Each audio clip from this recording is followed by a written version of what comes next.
Muy buenas tardes a todos y a todas en este 9 de septiembre del año 2025.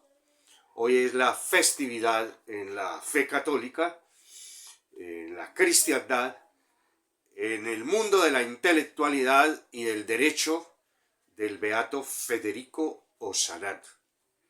Nació en Milán, cuando Milán pertenecía a Italia. Era parte del territorio italiano. Allí nació Federico Osanat un 23 de abril de 1813. Y el día 8 de septiembre de 1853, o sea, el día de ayer, falleció. Murió un hombre muy joven prácticamente, abogado, es patrono de las juventudes católicas, cristianas, así lo definió la Iglesia. Fue un revolucionario en su tiempo, pero bastante revolucionario. Fundó la Sociedad de San Vicente de Paúl para promover a los pobres. Fue escritor, crítico literario, fue periodista, tenía un periódico, La Nueva Era llamaba ese periódico. Era un defensor de las tesis de avanzada social y de justicia social. En los escritos de Federico Osanat, en sus innumerables escritos, se basó León XIII para dar vida a lo que conocemos como la encíclica Rerum Novarum, que fue una encíclica del Papa León XIII, que marcó una iglesia comprometida con la justicia social. Hoy es su festividad, no se celebra como es costumbre, sería ayer, pero no se celebra porque tenía la prioridad la solemnidad del nacimiento de la Virgen María. Entonces, hoy la iglesia celebra, fue beatificado por Juan Pablo II. Yo tuve la dicha de estar en París en esa ceremonia de beatificación de Federico Osanat. Allí conocí a su nieta, única descendiente que sobrevivió, o que sobrevive, o sobrevivía, yo creo que ya murió. Este beato de la iglesia, que es un hombre de los grandes de la iglesia. Ustedes saben pues que dentro de las mismas estructuras vaticanas ya se han probado varios milagros. Hubo uno en Cali que fue el que dio paso a la beatificación, y uno que ocurrió en Italia. Fueron dos milagros, el de Cali, el de un joven que había quedado paralítico, ya no tenía cura, una tragedia familiar muy dura, y ese milagro se llevó a la Sagrada Congregación para la Causa de los Santos. Lo examinaron, le dieron toda la vuelta hasta que llegó y dio cabida.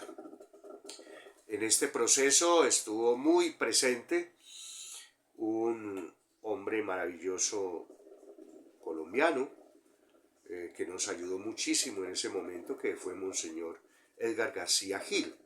Su padre fue presidente de la sociedad, fue tesorero de la Sociedad San Vicente Paúl de Roldanillo toda la vida y fue vicentino.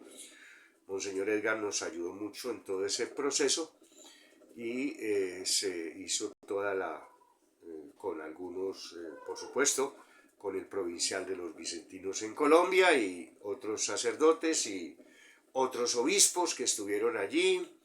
Estuvo también muy presente en ese momento un obispo muy querido por todos nosotros, que fue obispo auxiliar de Cali.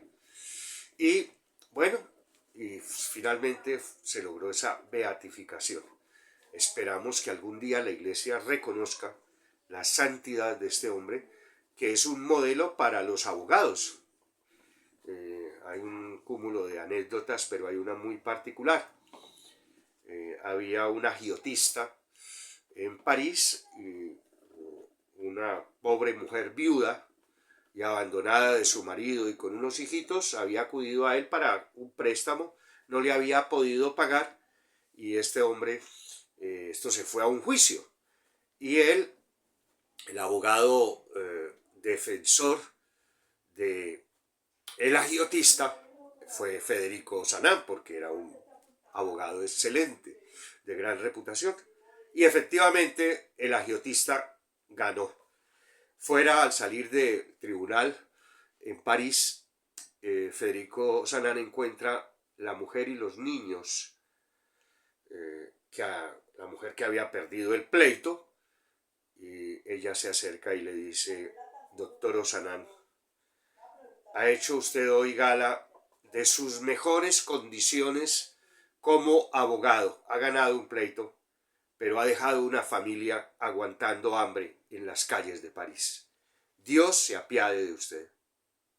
Federico fue tocado por esta buena mujer, sacó su tarjeta profesional, la destruyó y cogió a auxiliar a esa familia y hasta ese día ejerció el derecho.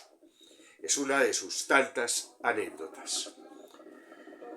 Fue político, y fue político, digámoslo, progresista. Fue un político progresista. El nacimiento de la Sociedad de San Vicente de Paúl fue cuando él tenía 20 años de edad. En la Universidad de la Sorbona estaba estudiando Derecho. Era hijo de su padre, había sido fundador, de los fundadores de la democracia cristiana. Venía de una cuna de familia de políticos. Era un intelectual, su padre, y un gran político. Tenía un hermano más que era sacerdote y él quería ser sacerdote. Su padre le dijo: no, usted va a estudiar Derecho. Y como en ese tiempo mandaban los papás y hacían las cosas más horrorosas, Federico estudió Derecho en la Universidad de la Sorbona de París. Les decía, cuando lo canonizaron en la Catedral de Notre Dame, Juan Pablo II lo colocó como patrono de las juventudes universitarias y patrono de todos los abogados del mundo. Ojalá los abogados imploren la asistencia de Federico Sanán, lean su vida y tomen en consideración en el contexto social, político e histórico ese modelo. ¿Cuánto nos sirve Federico Sanán en Colombia? En estos momentos que vive este país con una clase política decadente, puerca y sucia como la que tenía el París de aquellas épocas, como las que tenía la Francia de ese momento, un país de injusticias como el que estamos viviendo en Colombia. Ahora un presidente que está maniatado, que se encuentra secuestrado casualmente por muchos miembros de las cortes, por muchos abogados, que les hace falta tener los sentimientos que tuvo este brillante hombre como Federico Sanán. Vivimos momentos muy difíciles en Colombia, vivimos una necesidad de un país que tiene que sacudirse, que tiene que despertar de su letargo y de su pendejada, que tiene que superar esos matrimonios que algún día tendremos que ver separados entre estructuras religiosas, que es muy triste, pero que las hay. Gracias a Dios en la organización religiosa que yo estoy, que son la Fraternidad Eucarística de Jesús. Incluso aquí pues el hombre o mujer que quiera ser sacerdote, con mucho gusto se comunica conmigo y lo pongo en contacto con nuestro obispo. Es un modelo de iglesia para los pobres, no es una iglesia que esclaviza. Esa situación la tenía en su momento París, esa situación la tenía Francia en su momento. Y frente a todo eso, pues Federico Sanán, en medio de la fidelidad también a la iglesia, hace sus críticas, porque el hecho de que se critiquen estructuras, son estructuras a las que se critican, y las estructuras están hechas por nosotros, y los seres humanos, los curas, las monjas, los obispos, no son ni somos perfectos para nada. Primero, el pueblo de Dios, y esa fue como su lema.